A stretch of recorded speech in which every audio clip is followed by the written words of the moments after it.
so hard to stick to healthy eating during the summer holidays. The smell of barbecues, days out, and the kids' constant requests for ice cream and snacks. It makes you really want to indulge.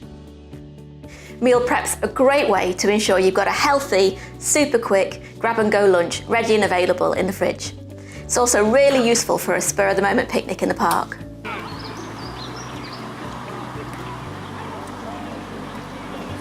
Today I'm making this delicious oven-steamed couscous with griddled chicken and veggies. I'm going to be using the full steam function on my oven to steam the couscous, and then I'll be griddling the garlic and herb chicken along with the veggies.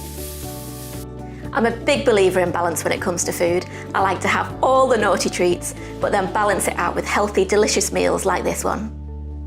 Once the chicken, veggies and couscous are cooked, it's just a case of dividing them between the dishes, covering them and placing them in the refrigerator. I put a lot more effort into planning healthy lunches during the summer holidays so I can indulge in all those naughty treats on days out with the kids.